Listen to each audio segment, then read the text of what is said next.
નમસ્કાર દર્શક મિત્રો, નયા ભારત ન્યૂઝમાં તમારું હાર્દિક સ્વાગત છે। હું છું વંશ્રી શેરબાનુ। ડભોઈ તાલુકાના નડા ગામમાં જનકભાઈ માથુરભાઈ વાણંદ નામનો યુવાન જેને અલગ અલગ બેંકોની લોન લીધી હતી, જેના ભરણના કારણે જિંદગી ટૂંકાવી હતી। જો કિસ્સો સામે આવ્યો છે ત્યારે યુવક અલગ અલગ બેંકોના ક્રેડિટ કાર્ડનો ઉપયોગ કરતો હતો। તેના ઉપર તેણે ઘણી બધી લોન લીધી હતી, જે ભરવાના પૈસા બાકી હોવાથી તેના માથે દેવું વધી ગયું હતું। આખરે તેને ટેન્શનમાં તેણે ઘરે ફાંસો ખાધો અને તેનું જીવન ટૂંકાવ્યું છે। સમગ્ર મામલે પ્રાપ્ત વિગતો અનુસાર વડોદરા પાસે ડભોઈના નડા ગામ ડેકી ફળિયામાં જનકભાઈ માથુરભાઈ વાણંદ ઉંમર 38 વર્ષ ત્યાં રહેતા હતા। તેની પાસે વિવિધ ખાનગી બેંકોના ક્રેડિટ કાર્ડ હતા, જેનો ઉપયોગ તેઓ કરતા હતા। તેમને ક્રેડિટ કાર્ડ પર ઘણી બધી લોન લીધી હતી।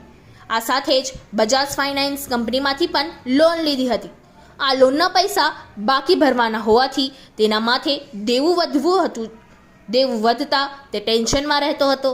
તે વાત મનમાં લાગી આવતા તેને ઘરમાં ગળે ફાંસો ખાઈને જીવન ટૂંકાવ્યું હતું।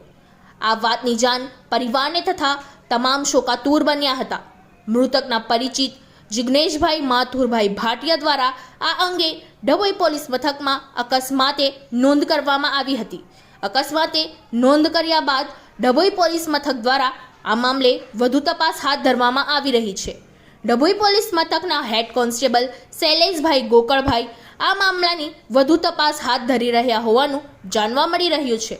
છેલ્લા કેટલાક સમયથી ફાઇનાન્સ કંપનીના રિકવર એજન્ટો લેણદાર પાસેથી પઠાની ઉઘરાણી કરવાના કારણે કેટલીક વાર નિર્દોષ માણસોએ પોતાના જીવન ટૂંકાવવાનો વારો આવે છે। તેવી ઘટના આજનો ડભોઈ તાલુકામાં બની હતી। પરિવારજનોની માંગણી છે કે આવા બેંક રિકવરી એજન્ટો સામે પઠાની ઉઘરાણી ન કરવા બાબતે કડકમાં કડક કાર્યવાહી કરે અને પરિવારજનોને ન્યાય અપાવે તેવી માંગ કરી હતી। Bureau report Lalabhai Bhatiyara. હા, મારો છોકરો ગામ નડા ડેકી ફળિયામાં અમે રહીએ છીએ। મારા છોકરાને લોન લીધેલી હતી। એ લોન મારા છોકરાની પરિસ્થિતિમાં ભરાઈ ના, મારા છોકરાને કાયમ એ લોકો ધમકી આપતા હતા। મારા છોકરાને ગાંડો કરી દીધેલો હતો, એટલે એને કાયમ એવી સજા આપો કે મારા છોકરાને મળી ગયો છે। અમારી આવી પરિસ્થિતિમાં અમારથી લોન ના ભરાય સાહેબ। એ લોકો કાયમ ધમકાયેલા કરતા હતા। રોજ થઈને ગાંડો થઈને મારો છોકરો આવતો હતો ઘરે। આવા ટેન્શનમાં એને અહીંયા મારા ઘરમાં આવું કામ કરી નાખ્યું છે। રમીલાબેન મથુર।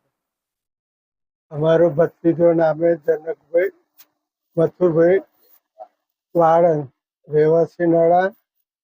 એ અલગ અલગ બેંકોમાંથી લોનો લીધેલી છે।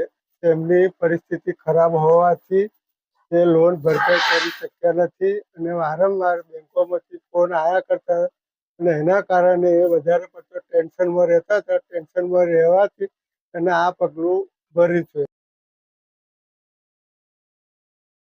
ક્રેડિટ કાર્ડમાંથી બધા અલગ અલગ બેંકના ક્રેડિટ કાર્ડમાંથી એને પૈસા ઉપાડેલા, જેની ભરપાઈ ના થતા વારે ઘરે ક્રેડિટ કાર્ડ વાળાના ફોન આવતા હતા કે પૈસા ભરપાઈ કરી દો ને, આવું થશે તેવું થશે, ઇન્ક્વાયરી થશે તમારી ફેમ છે।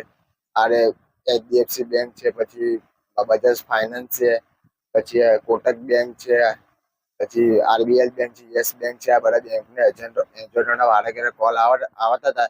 એ ડિપ્રેશનમાં આવીને ભાઈ આપ સુસાઇડ કરી લીધું છે। આગળ ઘરમાં જ કે ઘરમાં સવારે અમે કોઈ હતા નહીં, બધા ગયા હતા, બહાર ગયા હતા કામ ધંધા પર, અને ભાઈ એકલો હતો, એમાં સુસાઇડ કરી લીધું ભાઈ।